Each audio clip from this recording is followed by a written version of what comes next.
down.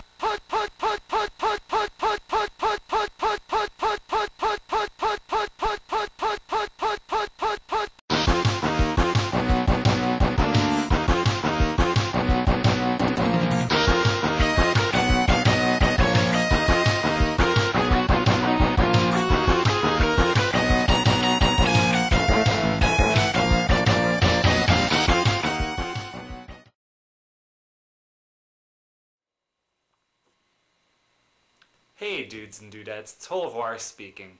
Now this week was the Super Bowl game, featuring the Patriots and the Giants, and since I'm filming this before the game, I don't know who won, so tell me in the future. Anyway, I thought it'd be fun this week to review TECMO Super Bowl for the NES. TECMO Super Bowl?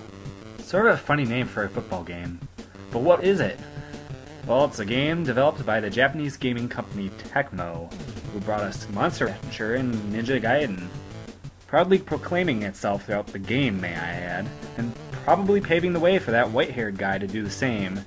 Anywho, you think this game's named after the Super Bowl? No. The original game was called TECMO Bowl, and, you know, the Super Nintendo was on the way, so yeah. Let's slap a Super into the title, that'll be original. Except not! The game starts off with this splashy intro, entertaining in itself.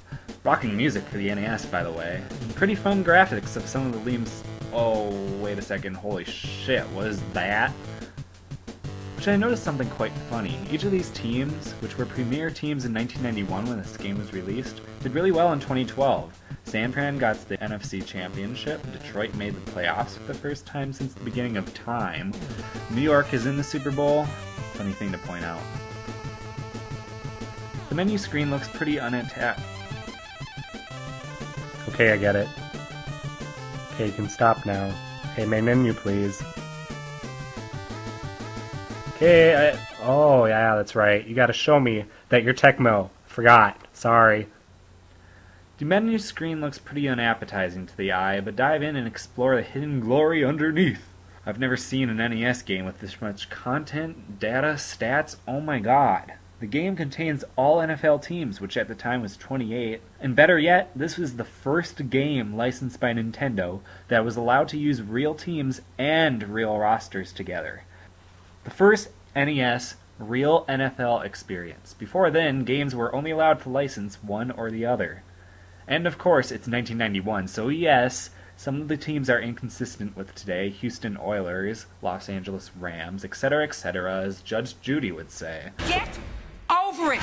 You can choose which teams you want to play as, and the rest of the teams on the schedule simulate through the entire regular season. So that I don't have to sit through an entire week of gameplay, let's just skip to playing as the next game's team, which is Pittsburgh Steelers versus San Diego Chargers. I'll play as Pittsburgh, because they're better. Woo! The coin flip.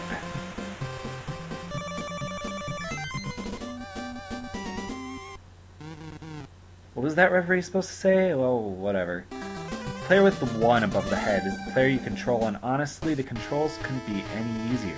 Just know how to dodge the opposing team players as you run. Tap the B button if you're getting tackled to try and escape the tackle, and hold on to the football. As luck would have it, my running back was injured on the first play of the game. Sounds about right.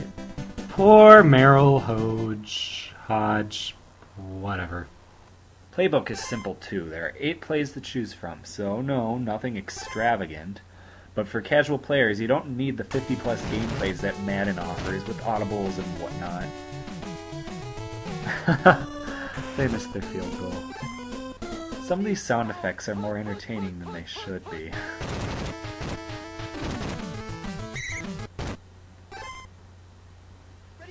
Ah, the end zone is pink? Why? I mean, come on. If you have a 16-color palette, I think the last color you should be choosing for the end zone is pink. Honestly. Any other color would do. Even if it was green, the same green as the field. I think that would be a lot better than pink. Oh, sometimes you just know this game is being designed by Japanese people. At least you assume that is what was going on. I don't know. It's just... What? That was the strangest first down signal I've ever seen. Did the guy break his arm doing that? Oh! Field goal! Go, Gary! Not the snail. It's a safety. Yeah, that never happens. So it's not just a cakewalk either. Choosing a play twice in a row will not work. They usually sniff that out. See, I just got sacked. Ooh, now I'm rolling in the deep. Haha, get it?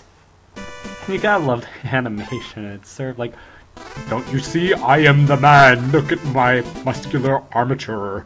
Oh yeah. Deinen Heinen Schleigen Hogan. And for some reason there are a lot of interceptions in this game, but it's not lopsided, and technically I'm throwing into coverage. The only bug I noticed in this game was when you fumbled when your own team recovered. It considers this a side change even though it's not. And a big deal, I know. Everything else, though, surprisingly works well. Timeouts are a bit tricky. Trigger the menu during the playbook by pressing A, then toggle down to timeout, and the clock will stop and a timeout will be used, even though the counter doesn't adjust to the change.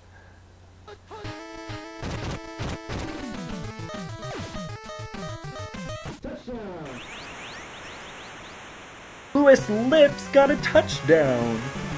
Wow! Huh. Halftime. What a great day it was.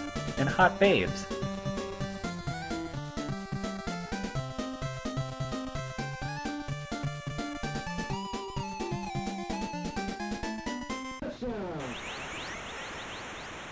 Marion Butts. So we have lips and butts. Good to know. Punting is a thrill. Didn't know it worked like that. For the longest time as well, I couldn't figure out how to switch players on my team. Eventually I learned that before play starts, you can switch teammates by pressing B. The game will wait until you're done switching. But once the play starts, you're stuck with that player, so choose wisely. It sorta sucks. I mean, seriously? What is that? More lips. Lips and butts and lips. Any game can pretty much be made sexual if you just think about it. Oh, and for God's sake, do not press the A button during a play if you're near the player. You'll do a mad dive, which usually misses and can give huge plays up to the other team. Gah! And as Wayne Larrabee would say it, there's your dagger! I guess no one's gonna ever get that reference. Well, anyway, this is easily one of my favorite games on the system, and my favorite sport game on the system, hands down. Very entertaining, realistic from an NES perspective, and it may be laughable in some aspects today, but I bet it was the shit when it came out back in the day. Too bad I was just a toddler that this game hit the stores. And there's even a way to save your game data.